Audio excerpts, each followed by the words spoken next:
로마서 6장 6절부터 14절까지 말씀인데 6절부터 11절까지 먼저 읽고 12절부터 14절은 조금 후에 읽도록 하겠습니다. 6절부터 11절까지 말씀 먼저 읽도록 하겠습니다. 다 같이 한번 읽어보겠습니다. 우리가 알거니와 우리의 옛사람이 예수와 함께 십자가에 못 박힌 것은 죄의 몸이 죽어 다시는 우리가 죄에게 종노릇하지 아니하려 함이니 이는 죽은 자가 죄에서 벗어나 의롭다 하심을 얻었음이라. 만일 우리가 그리스도와 함께 죽었으면 또한 그와 함께 살 줄을 믿노니 이는 그리스도께서 죽은 자 가운데서 살아나셨음에 다시 죽지 아니하시고 사망이 다시 그를 주장하지 못할 줄을 알미로라.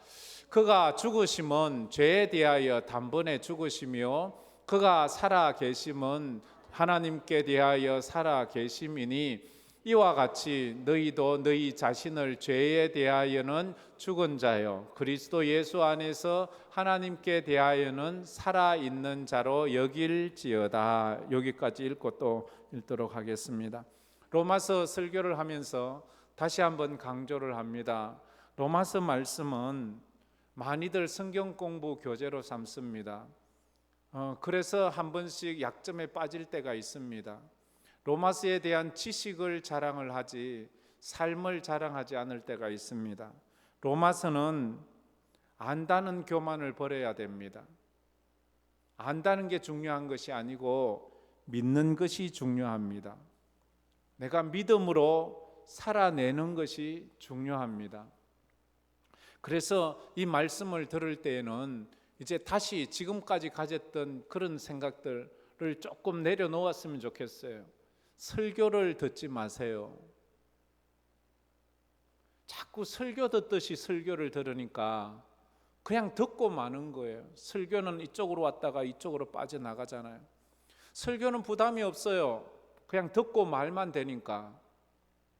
그러나 이 설교를 듣고 살려고 노력을 해보세요. 그러면 부담이 올 거예요. 난 저렇게 못 사는데 아이고 예수 믿고 저러면 힘들어서 어떡해. 그럼 고민을 좀 한번 해보세요. 예수를 믿으면서도 고민 없이 믿는 사람이 너무 많아요. 너무 쉽게 생각을 해요. 신앙생활을. 뭐 신앙생활이라는 게 별거 있어. 주일날 한번 가서 예배드리고 오면 뭐 그게 신앙이지 뭐. 거기에 대한 책임이 너무 없어요. 이제는 들은 말씀이 믿음이 돼야 되잖아요. 들은 말씀이 믿음이 되지 않으면 그건 가짜 신앙이에요. 우리가 들은 말씀이 천국 가야지 천국 가지 못하는 믿음은 실패한 신앙이에요. 그래서 우리가 조금 더 내 신앙은 그냥 머리로 믿는 건가 내 삶으로 믿는 건가 다시 한번 우리가 점검을 해봐야 돼요. 나 가짜 아니야? 나 실패한 거 아니야? 진짜 나 천국 들어갈 수 있는가? 그것을 우리가 신중하게 한번 생각을 해 보셔야 합니다. 그 마음을 가지고 이제 5장에서는 바울이 그렇게 가르쳐요. 쳤지요. 성도가 믿음으로 산다는 것이 무슨 의미인가? 성도가 믿음으로 산다는 것은 죄에 대해서 죽고 의에 대해서 사는 거라고 했습니다.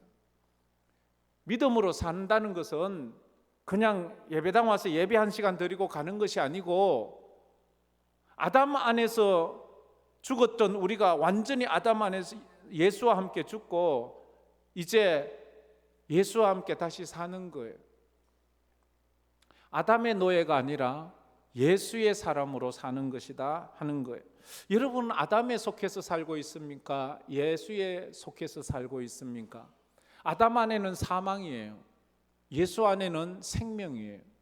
내가 신앙생활을 하면서 이제 그런 모습으로 조금 더 나아가야 돼. 그래 아담 안에 있는 모습이 이렇지요. 5장 12절에 그러므로 한 사람으로 말미암아 죄가 세상에 들어오고 죄로 말미암아 사망이 들어왔나니 이와 같이 모든 사람이 죄를 지었으므로 사망이 모든 사람에게 이르렀느니라. 아담 안에 있는 사람은 사망 안에 있는 자, 멸망이지요. 멸망. 그러나 이제 인간은 그 죄와 죽음에서 구원을 받기 위해서 예수를 믿는 거예요. 5장 19절에 말하지요. 한 사람이 순종하지 아니함으로 많은 사람이 죄인 된 것 같이 한 사람이 순종하심으로 많은 사람이 의인 되리라. 예수 안에서는 의인이 되는 거예요. 그래서 내 믿음이 예수 안에 있는가, 내 믿음이 아담 안에 있는가를 다시 한번 점검해 봐야 돼요. 뭐 간단하게 하자면 이렇지요. 나는 지금 죽으면 천국 갈 수 있는가? 여기에 대해서 아직도 고민이 있다면 그 신앙 흔들리는 거예요. 말씀이 없는 거예요. 말씀이 믿음이 안 되는 거예요. 아, 천국이 있음을 확실히 믿습니까?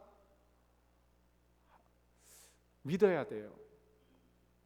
내가 의거지로 믿는 게 아니고요. 하나님, 내가 의거지로 그냥 쇼로 믿는 게 아니고 진짜 내 속에 천국이 확 들어오게 해주세요.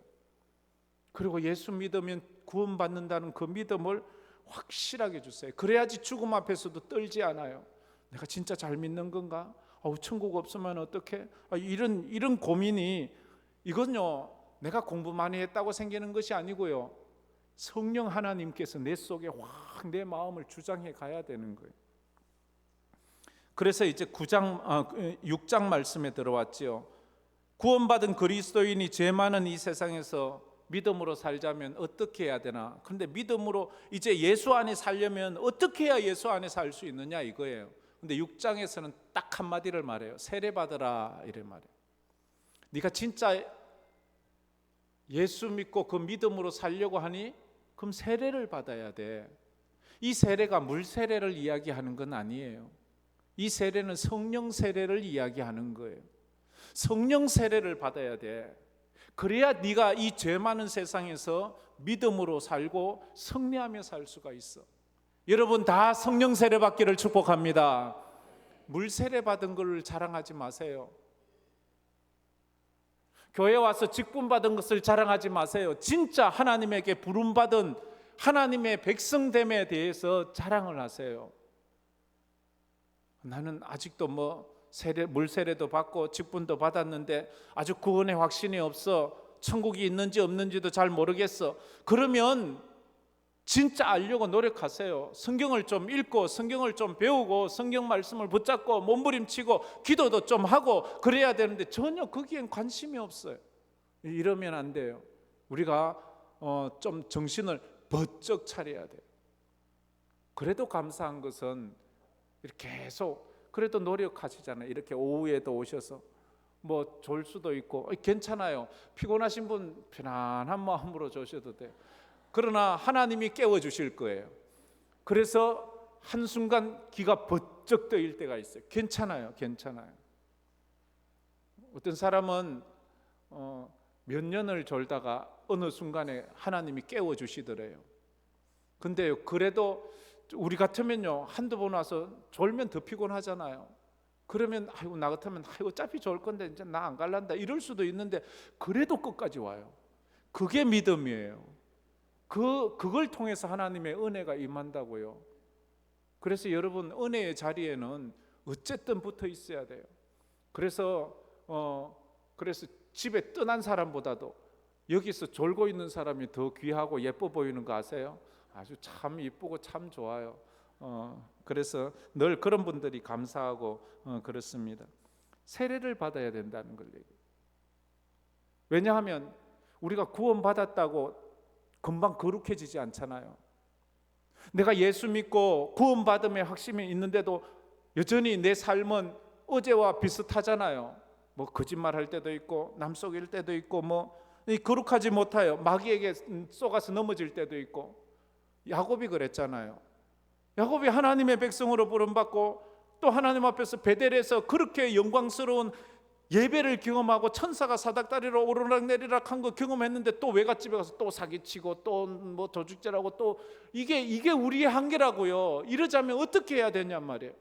그래서 약복강가에서 그가 완전히 하나님 만나서 씨름을 하면서 그 인생이 뒤집어지잖아요. 근데 그게 다 변화되나요? 그게 또 안 되는 거예요. 또 세겜에서 또 사건이 일어나는 거예요.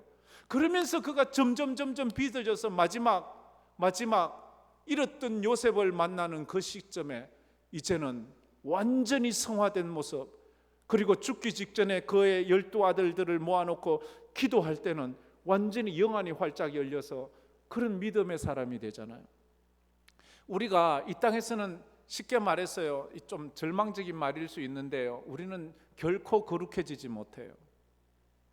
우리가 결코 완전해지지 못해요. 야곱이 그랬던 것처럼, 아브라함이 그랬던 것처럼, 다윗이 그랬던 것처럼 우리는 완전해지지 못해요. 그래서 우리는 그 과정을 살아가는 거예요. 그런 과정에서 우리가 성령 세례를 받아야 돼요.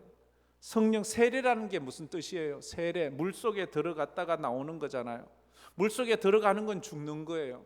물속에서 죽었다가 다시 나는 건 부활이에요. 예수와 함께 죽고 예수와 함께 다시 사는 거예요. 성령 세례가 아니면 이걸 경험할 수 없어요. 물 세례로는 안 돼요. 물 세례만 받은 사람, 하나님 나에게 성령 세례를 주세요, 내 성령의 사인을 주세요. 그래, 어떤 분은 몇 년째 방언 좀 주세요 해도 이게 응답이 없잖아요. 왜 없는 줄 아세요? 마음만 있지 노력을 안 해서 그래요. 하나님 앞에 부르짖으세요. 방언은 가만히 앉아 있다고 방언 받는 걸 저는 못 봤어요. 같이 부르짖을 때 하나님께서 주세요.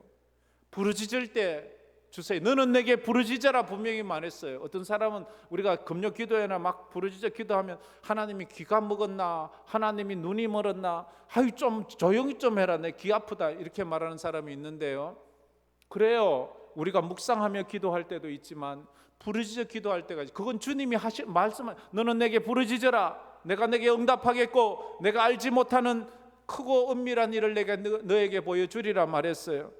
부르짖으라고 말했어요. 그리고 성도들은 힘들고 어려울 때 부르짖었어요. 오순절날 부르짖었어요. 부르짖었어요. 갈멜산에서 엘리야는 부르짖었어요. 그때 하나님께서 그 기도를 들으시고 역사하신 거예요.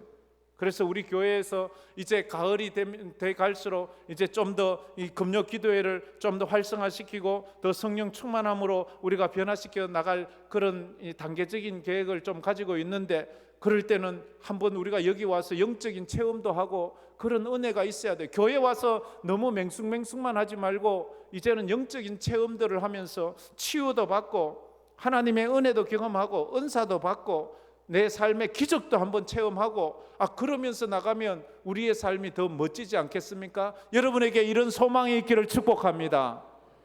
내게 그런 축복을 주세요. 하나님, 내게 그런 축복을 주세요. 그게 성만찬이잖아요. 예수의 피를, 예수의 살을 먹고 마시면서 예수와 한 몸을 이루어 가는 거예요. 예수와 함께 세례를 받았다는 것은 예수의 죽음에 연합하는 거고, 예수와 함께 죽고 사는 것은 예수의 부활에 연합하는 거예요. 이런 것들을 세례를 통해서, 예배를 통해서, 말씀을 통해서 내가 한번 체험을 해야 돼요. 나의 옛사람은 죽고 내 새사람은 이제 하나님 앞에서 살아났다. 내 삶의 환경은 힘들고 어렵고 남들 볼 때는 별것 아니지만 그래도 나는 구원받은 하나님의 백성이야. 누가 뭐라고 해도 나는 흔들 수 없는 하나님 앞에 믿음의 사람이야 라는 이런 고백을 하기를 주의 이름으로 축복합니다. 한번 따라해 봅시다. 누가 뭐라 해도 나는 구원받았습니다. 누가 뭐라 해도 나는 하나님의 자녀입니다. 내 삶이 좀 부족해요. 너 예수 믿고 잘된 게 뭐 있나? 이렇게 말해도 우리는 분명히 얘기해야 돼. 아니 뭐 내가 예수 부자 되려고 믿었나? 구원받고 하나님의 백성 되고 천국 백성 되려고 믿었지?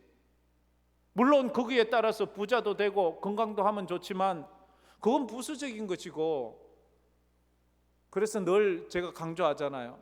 예수 믿는 것과 내 삶의 형편은 상관없어요. 내 몸 아픈 거와 예수 믿는 건 관계가 없어요. 내가 가난해진 것과 예수 믿는 것은 관계가 없어요. 내가 죽는 것과 예수 믿는 것은 관계가 없어요. 죽어도 예수 믿어야 천국 가고 몸 아파도 예수 믿어야 되고 내가 망해도 예수 믿어야 되는 거예요. 이런 믿음 가지기를 축복합니다. 이 믿음이 없어요, 사람들이요. 그냥 삶이 조금만 힘들지만 하나님이 있나 없나, 하나님이 있으면 도대체 어떻게, 이 광야 백성들이 그렇잖아요. 그러면서 자라가는 거예요. 아, 내가 아직도 초보구나. 광야 백성들을 광야 가다가 조금만 목마르면 도대체 하나님 어디 계신 거야? 왜 우리 목마르게 해줘? 하면 또 돌 집어들고 모세를 또 치려고, 또 홍해 앞에 서면 또 하나님 어디, 그러면서도 그들은 계속 가는 거예요. 여러분, 그러면서도 계속 예수 잘 믿기를 축복합니다. 그렇게 가다 보면 하나님이 아주 빚으셔서 믿음의 사람으로 만들어가는, 전에 같으면 내가 이 정도 되면, 오늘같이 이 정도 날씨면 내가 집에 이 교회 안 왔는데 내가 참, 야, 그때 되면 내가 지금 이제 좀 믿음이 자랐네, 이런 거 볼 수 있잖아요. 많이들 자라고 있잖아요. 그렇게 자라가는 거예요. 그래서 5절 말씀이 그거를 딱 우리에게 말하잖아요. 5절 제가 읽을게요. 만일 우리가 그의 죽으심과 같은 모양으로 연합한 자가 되었으면 또한 그의 부활과 같은 모양으로 연합한 자도 되리라. 죽고 부활한다는 거예요. 그러면서 오늘 이제 6절 말씀에 이제 이게 문제잖아요. 우리가 예수 믿는다고 바로 천국 가는 게 아니잖아요. 예수 믿는다고 바로 막 천사처럼 거룩해지고 이제 조금 더 죄된 생각도 안 하고 죄된 행동도 안 하고 완전 거룩한 하나님, 뭐 이제는 막 이제 완전 이 세상을 초월해서 사는 그런 게 아니잖아요. 예수 믿어도 똑같이 먹어야 살고, 예수 믿어도 똑같이 빚쟁이가 와서 빚 달라고 그러고, 예수 믿어도 병에 걸릴 수 있고, 이런 문제 때문에 여전히 우리가 믿음으로 사는데 힘들잖아요. 더 힘들지요. 예수 믿고 나면 세상 사는 게 더 힘들지요. 전에는 적당히 거짓말도 하고 탈세도 하고 남 속이기도 하고, 이렇게 해서 적당히 뭐 요령껏 살아서 잘 사는데, 예수 믿고 나니까 이제 이걸 뭐 하겠네. 적당히가 안 되는 거. 남 속이면 양심의 가책이 나서 힘들고, 남한테 거짓말 한 번 해도 내가 이러고 되겠나, 하나님 막 이런 마음이 있잖아요. 그래서 예수 안 믿을 때가 도리어 더 편한데 왜 내가 예수 믿어서 이렇게 고생을 하고 이렇게 고민을 하고 이렇게 갈등을 하나, 이런 고민 안 해보셨어요? 이거 고민 안 했으면 아직도 좀 고민을 하셔야 돼요. 제가 예수 이제 믿고 얼마 있지 않아서 제가 예수 믿은 걸 얼마나 후회했는지 몰라요. 그리고 내가 예수 믿는 내 친구를 만나서, 그 목사님 아들을 만나서 교회 간 것을 얼마나 후회했는지 몰라요. 왜냐하면 예수 믿고 나서 그렇게 평화롭고 그렇게 재미있던 우리 가정이 풍지박산이 나고 있는 거예요. 그냥 내 하나 때문에 집안에 맨날 싸움인 거예요.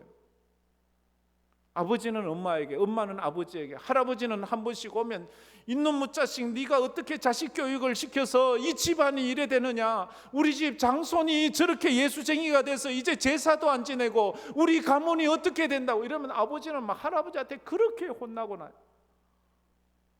집안은 맨날 그런 거예요.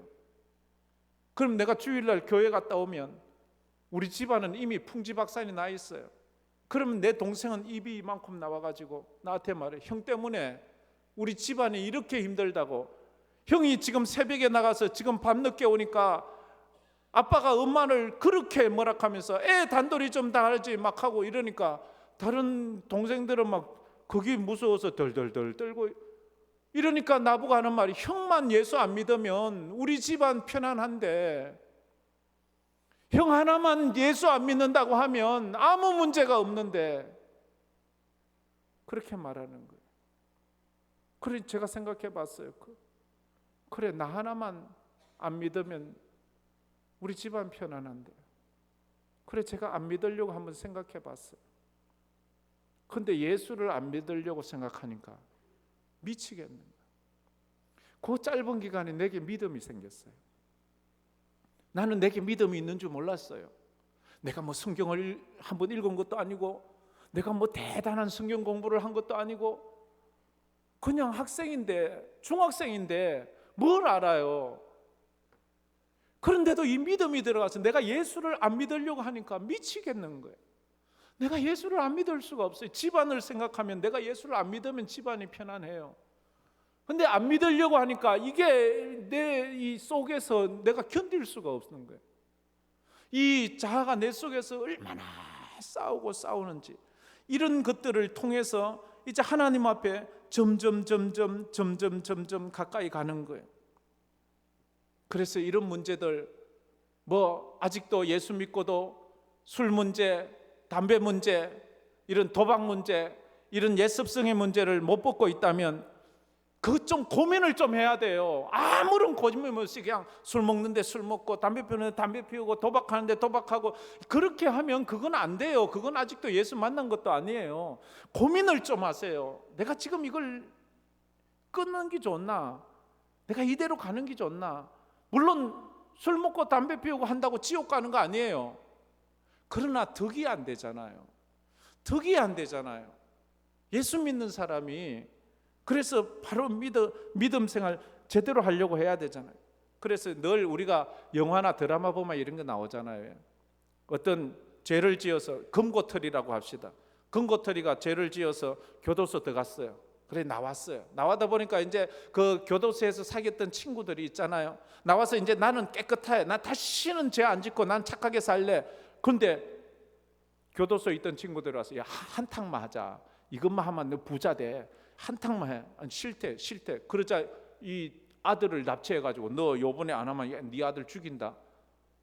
그리고 어떻게 하겠어요? 하자에 안 하려, 이제 죄 안 지어야 되는데 안 하자에 아들이 죽겠고. 이 마귀가 우리를 그렇게 한다니까요. 예수 믿고 은혜 받고 이제 나 믿음으로 살겠다고 하는데 마귀가 꼭 우리한테 와서 꽉 끼죠. 우리가 너 낳아줄 것 같아? 우리가 너 낳아주지 않아. 한탕만 떠해. 그게 한 번만 되나? 또 한 번. 죄는 우리를 계속 얽으면서 죄 속에서 우리를 놓아주지 않으려고 하는 거예요. 여러분은 무엇 때문에 자꾸 넘어지나요? 무엇이 여러분을 자꾸 넘어지게 하나요? 우리가 하나님 앞에서 믿음으로 서가야 돼요. 예수와 함께 죽었다는 의미는 이제 더 이상 죄의 종로로 타지 않아도 된다는 거예요. 그 6절 7절 말씀이지요. 우리 다 같이 한번 읽어봅시다. 우리가 알거니와 우리의 옛사람이 예수와 함께 십자가에 못 박힌 것은 죄의 몸이 죽어 다시는 우리가 죄에게 종로로 타지 아니하려 함이니 이는 죽은 자가 죄에서 벗어나 의롭다 하심을 얻었습니다. 이제 옛사람이 죽었으니 십자가에 못 박혀 죄의 종이 되지 말라네. 죄에서 우리를 끊어버려야 돼요.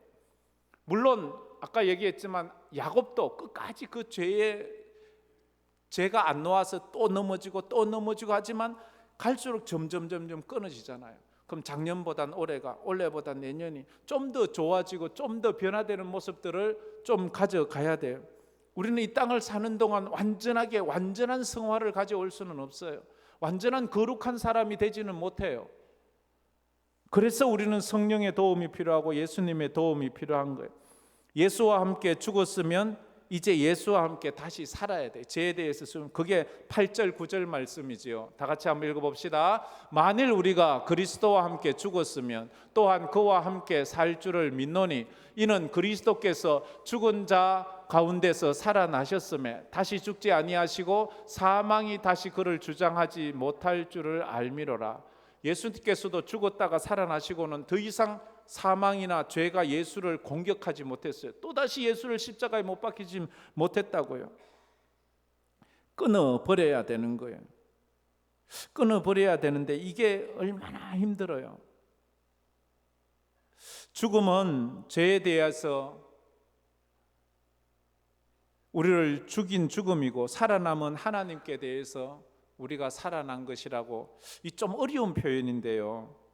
우리가 예수를 믿고 죽음에 대해서는 죽었어요. 그리고 예수에 대해서 사는 거예요. 이 중간에서 또 왔다 갔다 하지만, 그래서 로마서 7장 가면 바울이 솔직히 오호라 나는 공고한 사람이라 누가 나를 이 사망의 몸에서 구원해라. 내가 선을 행하고자 하는 나와 악을 행하고자 하는 내가 내 속에서 싸우는데 맨날 선이 이기는 것이 아니라 악이 이기는 거예요. 이 사도 바울도 이런 고민을 하는 거예요. 자기 속에 두 자아가 있는데 선을 행하고 싶은 자아와 악을 행하고 싶은 자아가 한바탕씩 싸우는 거예요. 근데 매번 악이 이기는 거예요. 그래서 사도 바울이 막 부르짖잖아요. 내가 어떻게 하면 좋겠냐고. 내가 어떻게 하면 좋겠냐고. 사도 바울도 그런 고민을 했는데 우리 같은 사람은 얼마나 이 갈등 속에서 싸워야 합니까? 예배당 한번 나올 때도 평범하게 나오는 사람들은 축복받은 사람이에요. 여 나올 때 남편 눈치 봐야 되고 가족들 눈치 봐야 되고 살짝 나가야 되고, 그런 사람들은요 정말 힘든 거예요. 그러면서도 믿음으로 승리한 여러분을 축복합니다. 이제 믿음으로 그런 단계를 뛰어넘으세요. 우리가 잘 아는 샴 쌍둥이라는 말을 하잖아요. 샴 쌍둥이, 이거 다시 말해 결합 쌍둥이라는 말이죠. 한국말로 결합된 쌍둥이. 이 일란성 쌍둥이인데요, 떡 붙어서 나와요. 어떨 때는 머리가 둘이 뚝 붙어요. 어떨 때는 팔이 붙고 몸이 붙고. 그래서 어떤 애들은 보면 머리는 두 개인데 몸은 하나야. 어떤 때는 머리도 두 개고 몸도 두 개인데 엉덩이끼리 다 들어붙었어요. 그런 거 있잖아요. 그래서 이걸 요래 다 나누는 수술도 하고, 나누는 수술이 되는 경우가 있어요. 몸도 이렇게 모든 머리도 다 따로 돼 있으면 나눌 수 있는데, 문제는요 머리는 두 개인데 몸은 하나야. 머리는 두 개인데 팔도 한 사람 분량밖에 없어요. 이거 나누면 둘 중에 하나는 죽어야 되는 거예요. 둘 중에 하나가 죽지 않으면 둘이 같이 가야 되는데, 둘이 같이 가기에는 한 몸에서 영양분을 다 줄 수가 없는 거예요. 그러니까 어쩔 수 없이 한쪽은 영양분이 약해서 시들시들 죽어갈 수밖에. 그러다 보면 둘 다 죽어야 돼요. 그래서 한쪽을 잘라내는, 그렇게 해서. 그런데 이 둘 다 똑같은 게 아니고요, 둘 다 생각이 다 달라요. 둘 다 인격이 다 있어요. 근데 둘 중에 하나를 죽여야 되는 거예요. 예수 믿고 나서 우리의 옛자아와 새자아가 이런 싸움을 하는 거예요.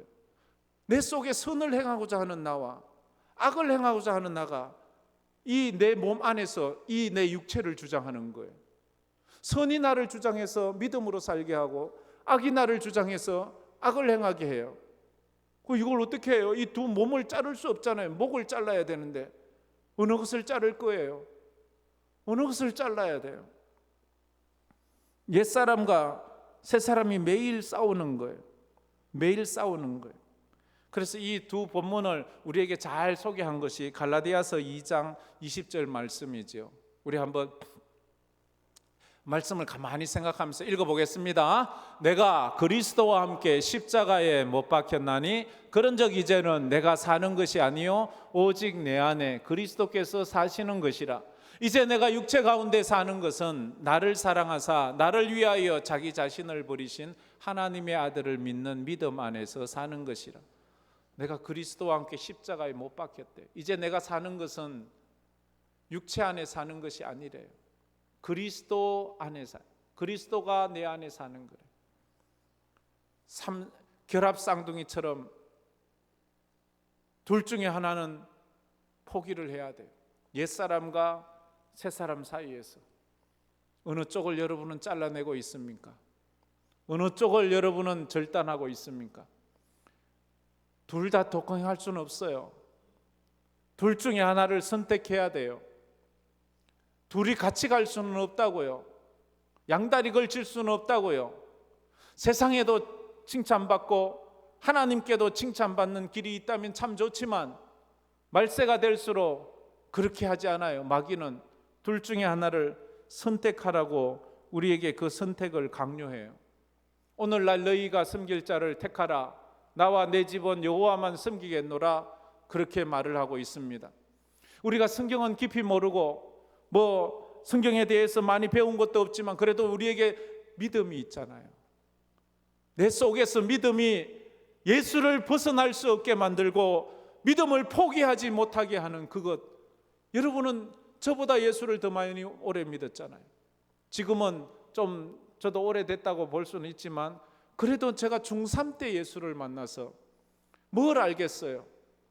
제가 고3 졸업하고 졸업식장에 그때 제 성경책을 처음 가졌어요. 제가 신학교 입학을 확인해 놓고 나서 제가 요게 경북고등학교 졸업했거든요. 저희 때는 뺑뺑이 돌려서 가니까 공부 잘하고 못하고 관계없이 가니까요.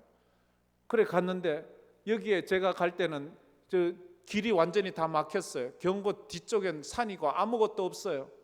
여기 황금 아파트는 4층짜리 그거 연탄 보일러 떼는 그런 집들이었어요. 그렇게 시내버스 타고 제가 고등학교 때 뻔질나게 왔다 갔다 하는데 그때 여기 황금교회 있었잖아요. 근데 내가 어떻게 황금교회 난 다니지도 않고 난 있는지도 몰랐는데, 근데 제가 졸업할 때 제가 다니던 그 제 친구 아버지 그 목사님이 집사님 한 두 분하고 제 졸업식에 왔어요. 저는 지금까지 늘 저희 아버지가 선생님인데도 졸업식에 우리 부모님이 온 적이 없어요. 고등학교 때는 더 미워서 안 오죠. 그때는 아버지가 쓰러지셔서 꼼짝도 못하고 해서 올 수도 없고. 그런데 그 목사님이 아시고 저놈 졸업식 한다는데, 신학한다는데, 저놈 성경책도 없는데, 그래서 목사님이 와서 저에게 졸업 선물을 주는데요, 성경책하고 찬송가를 주더라고요. 제가 그런데 뭘 알겠어요. 근데 하나님이요, 믿음을 주시더라고요. 믿음을 주세요. 믿음은 성경 지식하고 다르다는 것을 저는 확실히 압니다. 믿음이 생기니까 예수 안 믿고 교회 안 가면 죽을 것 같아요. 가면 누가 상 주는 것도 아니에요. 가면 요즘처럼 점심 주는 것도 아니에요. 가면 하루 종일 굶어요. 그런데도 교회 가면 그렇게 좋아요. 교회에 있으면 그렇게 재미있고 그렇게 즐겁고 좋아요. 성경 말씀 들으면 학교에서 공부하는 거, 수학이나 영어 단어 같은 건 아무리 외워도 안 외워지는데, 교회 가서 말씀 들으면 이 말씀은 아주 듣는 대로 다 기억이 나요. 이렇더라고요.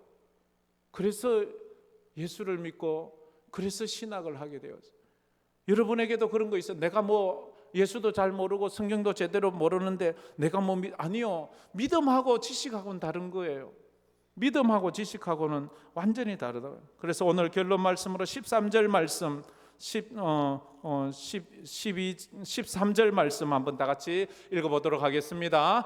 또한 너희 지체를 불의의 무기로 죄에게 내주지 말고 오직 너희 자신을 죽은 자 가운데서 다시 살아난 자 같이 하나님께 드리며 너희 지체를 의의 무기로 하나님께 드리라. 너희 몸을 불의의 무기로 드리지 말고 너희 몸을 의의 병기로 드리라 말하고 있어요. 여러분의 삶을 사단의 무기가 되게 하지 마세요. 여러분의 삶을 하나님의 무기가 되도록 하나님의 사람으로 살아세요. 무기가 되도록 살아라, 이 말은 지배받지 말래요. 악의 지배받는, 그래서 악의 무기가 되지 말고 성령의 지배를 받아 성령의 사람, 성령의 무기가 되래요. 근데 이걸 하자면 어떻게 해요? 사도 바울이 고린도전서 9장 27절에 내가 내 몸을 쳐 복종시킨다라고 말해요. 자기 몸을 쳐서 복종시킨대요. 의의 무기가 되려고, 사단의 무기가 안 되려고, 의의 무기가 되려고 날마다 자기 자신을 쳐서 복종시키는 것은 권투할 때 권투 선수가 상대방을 콱 때려서 다운시키는 것처럼 내 몸을 다운시켜서 하나님의 사람으로 살게 하는 거지요. 그래서 오늘도 우리가 이렇게 하나님의 의의 병기가 되자면 훈련을 받아야 돼요. 훈련이 있어야 습관이 생기고 습관이 있어야 삶이 되는 거예요.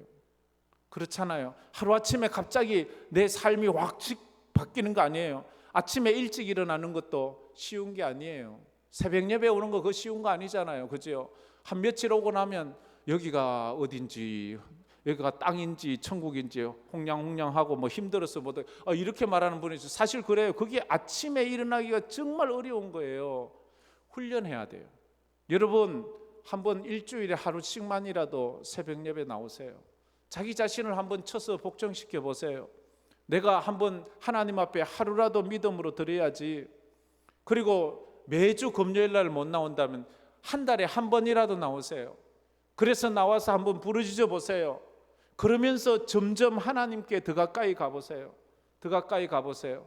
제가 지난주에 말했다시피 이래 말하니까 우리 고모가 하는 말이, 야 근데 무슨 재미로 그렇게 하냐? 나 재미없어. 나 재미있는 거 아니면 안 해. 무슨 신앙생활을 재미로 하세요? 교회 오면 재미가 없대요. 무슨 재미로 성경 읽고 재미로 기도하고 재미로 그렇게 재미있는 것 같으면 다 예수 믿고 천국 가지요. 믿음이 아닌 사람은 결코 이 길을 올 수 없어요. 우리가 하나님 앞에 이 믿음으로 살기를 바랍니다. 아이고 오늘 제가 이런 마음은 없었는데 또 이 잔소리를 또 너무 많이 해가지고 그렇지만 새겨드세요. 새겨들고 믿음으로 승리하는 우리 모든 성도 되기를 주의 이름으로 축복합니다. 우리 이 찬양 한번 불러봅시다. 오늘